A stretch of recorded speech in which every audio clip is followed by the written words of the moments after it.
क्या तुम कभी आधी रात को नींद से उठे हो इस फीलिंग के साथ कि कोई मेरे बेड के बगल में खड़ा है, कोई मुझे घूर रहा है, उनके हाथ मेरे ऊपर आ रहे हैं, बस खाली ये फील होना, ना कुछ दिखना, ना कुछ इमेजिन करना, खाली एक ये फीलिंग है। क्योंकि कभी कभी जब तुम रात को उठते हो ना, आधी रात को उठते हो, मैं अपने आप को सही करूंगा, आधी रात को जब तुम उठते हो 2:30 बजे, 3 बजे, 4 बजे, तुम अकेले नहीं होते हो, कोई होता है जिसकी प्रेजेंस से तुम उठते हो। बहुत लोग ये करेंगे, वो उनकी नींद खुलेगी तो वो वापस सो जाएंगे, लेकिन जो इस कहानी में किरदार है उसने ऐसा नहीं करा। और वही गलती उसके जीवन की, उसकी जिंदगी की सबसे बड़ी गलती बन के रह गई, जो उसे आज भी haunt करती है। स्वागत है उस रात की कहानी में। ये कहानी है रिया की कहानी।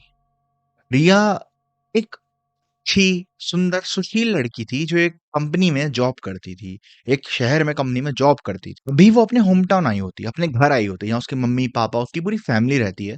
वो वहां आई होती है। उसने अभी कुछ दिन की छुट्टी ले रखी थी कि ऑफिस का बहुत हेक्टिक हो गया, अब कुछ दिन छुट्टी लेती हूँ, घर जाती हूँ, फिर आऊंगी ऑफिस। वो अपने एंसेस्ट्रल जो उसका होम है, और उसका एंसेस्ट्रल जो होम है ना, वो उसके दादा के पापा ने बनाया था, मतलब उसके परदादा जी ने बनाया था वो घर।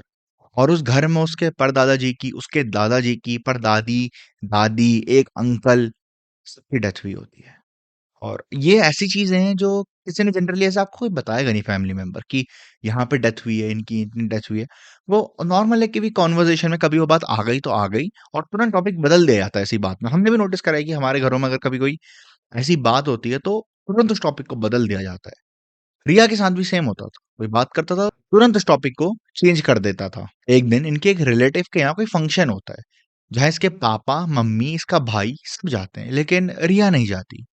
रिया को कुछ काम आ रखा होता है ऑफिस से और अर्जेंट होता है, तो वो कहते हैं कि आप लोग चले जाओ, मैं नहीं आ रही, मैं अगले दिन जो कोई रिसेप्शन होगा मैं उसमें चले जाऊंगी, मैं आज नहीं आ पाऊंगी। तो वो लोग कहते हैं ठीक है, बट इन लोगों को क्या होता है, रुकना होता है वहाँ फंक्शन में। तो ये लोग कहते हैं हम सुबह तक आएंगे, तो घर का ध्यान रखना, कुंडी वुंडी चेक कर लेना, खिड़की दरवाजे बंद कर लेना, हर चीज मेक श्योर करना, फिर सोने जाना।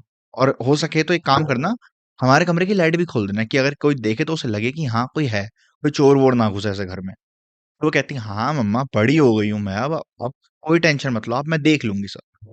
सब लोग चले जाते हैं, रिया अपना नॉर्मल काम कर रही है अपने कमरे में बैठ के, एक लैपटॉप में अपना काम कर रही है। नीचे जाती है, खिड़की वगैरह सब चेक करती है, गैस वैस बंद करती है, और अपने कमरे में जाती है और सोने की तैयारी करती है कि अब सो जाती हूँ। अपनी लाइट ऑफ करी, लैपटॉप एक कोने में रख दिया, अपने बेड में लेटी, पीछे को आके लेटी और सो गई। और फिर अचानक से 3:57 पे, 3:57 AM पे रिया की आंख खुलती है। इस चीज से नहीं कि किसी ने उसे उठाया, बल्कि इस चीज से, इस सोच से कि कोई उसके पीछे खड़ा है, कोई है जो उसे घूर रहा है, कोई है जो उसे देख रहा है, और बस देख रहा है। स्टार्टिंग में तो वो बिल्कुल ही मूव नहीं करी, वो बस ऐसे सोच रही थी कि अच्छा मेरा सपना होगा, तो मैं सपने की वजह से सोच रही होंगी, मैं इमेजिन कर रही होंगी ये सब, बट वो मूव भी नहीं कर पा रही है। वो एकदम ऐसे स्टिक है वहां पे, कि जैसे स्लीप पैरालिसिस होता है ना, एकदम स्टिक हो गई वहां पर ऐसे। उसको कुछ समझ नहीं आ रहा है क्या हो रहा है। बट फिर उसे लगता है कि हाँ, मैंने स्लीपिंग पैरालिसिस के बारे में पढ़ा है, कि एक टाइप की चीज होती है जो कभी कभी हो जाती है किसी किसी को। तो इसमें आपकी बॉडी मूव नहीं करेगी, आपको कुछ दिखेगा घोस्ट टाइप का या वैसा कुछ।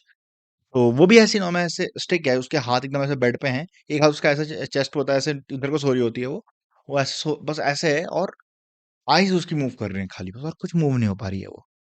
अचानक से उसे दिखता है एक शैडोई फिगर, एक distorted kind of figure, not a shadow figure, एक डिस्टॉर्टेड फिगर जिसके हाथ बहुत लंबे हैं, बहुत मोटे हैं, और 2 उंगलियों में नाखून बहुत बड़े हैं, बाकी में नाखून नहीं है, और अजीब सी एक स्माइल है चेहरे पे, बट चेहरा नहीं दिख रहा क्योंकि सब काला है। उसका कमरा पूरा बंद है, दरवाजे उसके सारे बंद हैं। और अचानक से जैसी वो शैडो की फिगर उसे दिख रही है, उसके दरवाजे के पीछे खड़ी हुई, उसका दरवाजा खुलता है और दीवार पे स्लैम होता है, फट। रिया आंखों से देख सकते सब शॉक्ड है कि ये क्या हो रहा है। उतने में वो फिगर जो दरवाजे के अंदर थी, पहले कमरे के अंदर थी, वो सेम फिगर कमरे के बाहर से अंदर एंटर करती है। ज्यादा कुछ विजिबल नहीं होता, उसके बगल में, रिया के बगल में खिड़की होती है एक, खिड़की से जो मून लाइट आ रही होती है उससे थोड़ा थोड़ा उसे दिख रहा होता है, वही वो समझ रही होती है, क्योंकि अंदर पूरे घर की लाइटें बंद है। उसके पापा मम्मी के रूम की लाइट खुली है, लेकिन वो कमरा नीचे है। ये फर्स्ट फ्लोर की बात है। और धीरे धीरे धीरे वो जो चीज थी वो रिया के पास आती है। जब रिया उठी थी उसे लगता था वो चीज मेरे पीछे है, बट जब वो होश में आई उसे दिखा वो चीज उसके सामने से आ रही, उसके पास। उसके बेड के बगल में आके खड़ी हुई है। तब उसको फील हुआ प्रेशर के राइट चेस्ट पे कि कोई एक चीज है जो चेस्ट को नहीं दबा रही है, बट अपने आप को उसके ऊपर लीन कर रही है, कि अपना पूरे बॉडी का मास, अपना पूरा जो फोर्स है वो उसके ऊपर डाल रही है, ऐसे हाथ रख के पर्टिकुलरली। और रिया को समझ नहीं आ रहा है क्या है, रिया को दिख भी नहीं रहा है, हल्का हल्का दिख रहा है जो मून लाइट में घर के कमरे के अंदर लाइट आ रही है उससे खाली वो दिख रहा है। सामने कमरे का गेट खुला है, पूरा हॉलवे काला है, अंधेरा, घुप अंधेरा, कोई लाइट नहीं। और उसी टाइम पे उसका दिल जो था वो बहुत तेज तेज धड़क रहा था, और वो चिल्लाना चाह रही थी कि बस मैं चिल्ला पाऊं, मैं किसी तरह से उठ पाऊं यहाँ से, मैं भाग पाऊं यहाँ से। बट तभी को उसके कान के पीछे से भी किसी की सांस लेने की आवाज आती है। ये सामने खड़ा हुआ, इसे दिख रही है एक चीज जो इसके ऊपर प्रेशर दबा रही है, लेकिन इसे अपने कान के पीछे से आवाज आती है, जैसे कोई सांस ले रहा हो, कोई हो जो खड़ा है, थोड़ी छोटी हाइट का है, इसके कान के पास आके सांस ले रहा हो।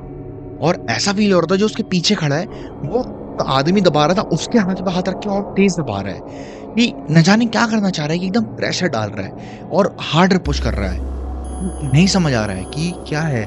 रिया सफोकेट कर रही है, उसको सांस नहीं आ रही है, वो उस टाइम पे समझ नहीं पा रही कि क्या हो रहा है, ये मुझे दिख रहा है, ये सही है, ये स्लीपिंग पैरालिसिस है, ये क्या है। उसको उसी टाइम पे उसकी दादी की एक बात याद आती है, कि उसकी दादी ने उसे बच्चे ने बताया था कि बेटा, जब भी तुम्हें कभी भूत दिखे, वैसा ऐसा होता कुछ नहीं है, बट कभी अगर तुम्हें दिखे, तुम भगवान से प्रार्थना करनी शुरू कर देना। रिया क्या मैं बताऊं, रिया इतना भगवान में नहीं मानती थी। रिया कहती है ठीक है, होते हैं, मेरे को इतना कोई इंटरेस्ट नहीं कि भगवान होते हैं।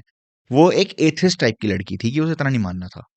लेकिन जब उसके साथ ये सब हो रहा था, रिया अपनी आंखें बंद करती है और बस भगवान का नाम लेना शुरू करती है, और वैसे ही मिनटों में सारी आवाज गायब, सारी कान के पीछे की आवाज गायब, वो आदमी जो खड़ा हुआ था वो गायब, उसके चेस्ट पे प्रेशर डाल रहा था वो चीज गायब।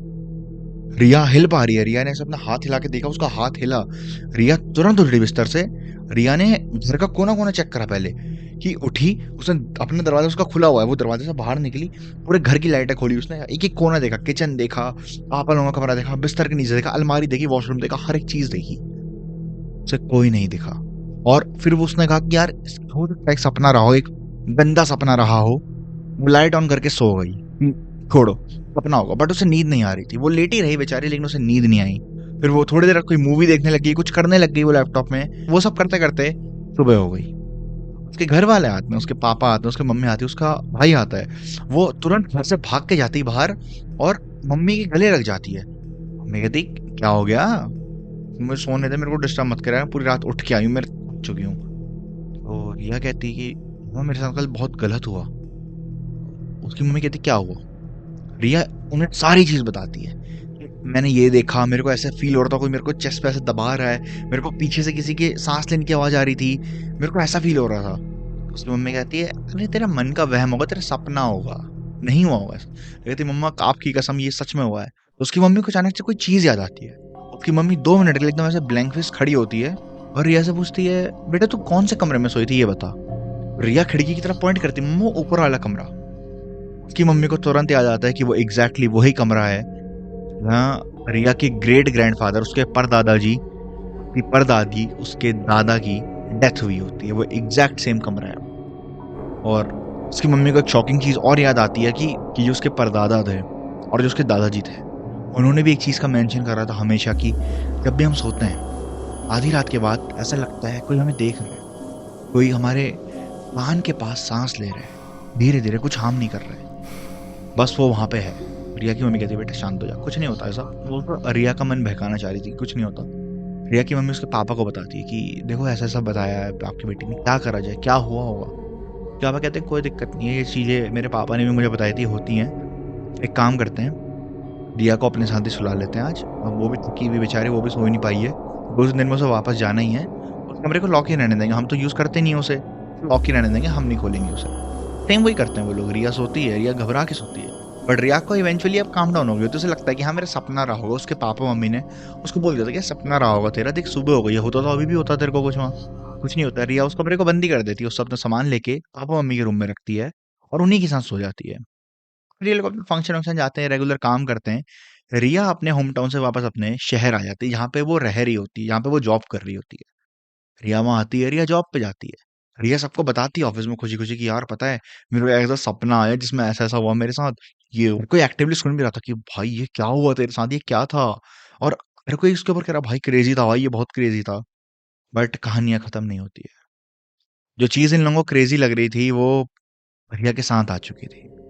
वो रिया के पीछे आ चुकी थी, उसके शहर आ चुकी थी। रिया अपने फ्लैट पे पहुँचती है, वो खाना-वाना बनाती है, वो सो जाती है। लेकिन अचानक से दोबारा 3:57 पे 3:57 एएम के पास 3:40-4 बजे करीब उसकी आँख दोबारा खुलती है। दोबारा वो चीज़ फ़ील होती है, कोई कान के पास खड़ा है, कोई साँस ले रहा है। दरवाज़े पे कोई नहीं दिख रहा है, कोई कान के पास खड़ा है। रिया दोबारा हाथ-पाँव नहीं हिला पा रही, उसे दोबारा लग रहा है कि स्लीपिंग पैरालिसिस है। दोबारा भगवान का नाम लेना शुरू करती है, लेकिन जैसे ही वो आँख बंद करके भगवान का नाम लेना शुरू करती है ना, उसके कान के पीछे से आवाज़ आती है, पिछली बार तो बच गई थी, अब कैसे बचेगी? अब ले भगवान का नाम। रिया एकदम शॉक। रिया को कुछ समझ नहीं आया ये क्या हुआ है। रिया हड़बड़ी में अपनी मम्मी को फोन लगाती कि मम्मा वो चीज मेरे साथ दोबारा हो रही है, मम्मा मेरे साथ ऐसा हो रहा है। कि मम्मी कहती है बेटा एक काम कर, तेरे पास कह रहा कोई दोस्त है तेरे पास अवेलेबल जो है तेरे को पता हो कि तेरे आसपास रहता है। रिया कहती है हाँ मम्मा है एक, मैं जानती हूँ। मम्मी उसकी मम्मी कहती है कि उसके पास कुछ है व्हीकल व्हीकल वगैरह। वो कहती है हाँ गाड़ी है उनके पास। तो उसकी मम्मी कहती है तू जल्दी से गाँव आ जा, कोई दिक्कत नहीं है हम सब देख लेंगे, तू जल्दी से गाँव आ जा। रिया अपने दोस्त को कॉल करती है कार्तिक को रात ही रात में, और कार्तिक भी हड़बड़ाता है कि क्या हो गया, दोबारा भूत दिख गया वही वाला। रिया कहती भाई देख सही में मेरे साथ हो रहा है ब्रो, प्लीज मेरे को मेरे गाँव छोड़ दे, जो मेरा होम टाउन है वहां छोड़ दे। कार्तिक कह रहा है ये वहम होता है तेरे मन का, तेरा मन है तो मेरे रूम पे आके सो जा, कोई दिक्कत नहीं है। इनका फ्लैट दूसरी बिल्डिंग में होता है बट सेम ही सोसाइटी की दूसरी बिल्डिंग में होता है। तो कार्तिक ऑफर करता है कि मेरे फ्लैट में आके सो जा। रिया कहती नहीं मेरे को गाँव जाना है, मेरी मम्मी ने बुलाया, कुछ पूजा वूजा टाइप कुछ होगी, मेरे को जाना है, प्लीज छोड़ दे मेरे को, छोड़ सकता है तो या गाड़ी दे दे। कार्तिक कहता है ठीक है मैं छोड़ दूंगा कोई दिक्कत नहीं। कार्तिक उसको गाँव छोड़ता है और उसकी मम्मी कार्तिक को कहती है कि बेटा आप रुको अभी थोड़ी देर, बट जब पूजा शुरू होगी आप निकल जाना यहाँ से प्लीज। कार्तिक निकल जाता है। उसकी मम्मी ने किसी को बुलाया होता है, एक बाबा टाइप के किसी को बुलाया होता है। वो उसे रिया की पूजा करते हैं और रिया के हाथ में एक धागा बांध देते हैं, कलावा नहीं कोई और एक धागा बांधते हैं वो काले कलर का, और उसमें हल्का हल्का सूती सफेद टाइप का भी कुछ होता है। और जब से रिया का कहना है उसके हाथ में धागा बंधा है, उसके साथ ऐसा कुछ भी नहीं हुआ है। उसको अभी भी कभी कभी लग जाता है कि यार कोई मेरे बगल में खड़ा है, कोई सांस ले रहा है, लेकिन वो देख पाती है, वो हिल पाती है, उसको ऐसा महसूस होता है खाली, बट ऐसा कुछ होता नहीं है सच में। और जिस बाबा ने उसके हाथ में धागा बांधा होता है उन्होंने बोला होता है कि जब भी तेरा धागा उतरने वाला हो, कटने वाला हो, उन्होंने पूरी एक बीड दे दी होती है उसको मोटी सी, कि इसमें से निकाल के बांध देना खुद, और 7 गांठें मारना, एग्जैक्ट याद रखना। वो कहते हैं ठीक है। आज भी रिया की लाइफ वैसे ही चल रही है। वो अपने शहर में वहीं पे है, उसी फ्लैट में रहती है, वो उसी सोसाइटी में रहती है, उसी ऑफिस में जॉब करती है। उसकी लाइफ बढ़िया चल रही है। उसके घर में भी वो जाती है, वो उस कमरे में नहीं रुकती, बस उस कमरे को अवॉइड करती है। घर में रुकती, सब नॉर्मल चल रहा है। ये कहानी थी रिया की कहानी। आशा करता हूँ आपको एक कहानी अच्छी लगी होगी। ये कहानी एक सच्ची कहानी है जो मैंने अपने सोर्सेस से गैदर करी है। एक मतलब एक पर्टिकुलर जगह पे थी जिसकी बहुत छोटी कहानी अवेलेबल थी, बहुत क्रिस्प। लेकिन मैंने, और जिसने ये शेयर करी थी मैंने उससे बात करी, मैंने उसको रीच आउट करा और उस बंदे ने मेरे को पूरी बात बताई कि ये कहानी है। और ये पता है बंदा कौन था? ये रिया का भाई था, छोटा भाई उसका। सच बताऊं तो रिया उसका ओरिजिनल नेम नहीं है। ये कहानी लेकिन 110% सच्ची है, मैं दावे के साथ कह रहा हूँ। इसके भाई ने मेरे से कहानी बताई और आशा करता हूँ आपको ये कहानी अच्छी लगी होगी। अगर, और हाँ एक बात मैं आपसे और बोलूंगा कि अगर आपको लगता है ना कि कोई आपके कान के पास खड़ा है, कोई ऐसी चीज है जिसको आप चैलेंज कर दोगे कि भाई बिगाड़ ले मेरा जो बिगाड़ सकता है, ऐसा आप इंसानों में तो कर लो, लेकिन जो चीज आपको दिखती नहीं है, जो चीज आपको खाली फील होती है, उस चीज के साथ करके अपनी मौत क्यों बुला रहे हो? मैं मिलूंगा जल्द आपसे एक नई कहानी के साथ। तब तक के लिए बाय।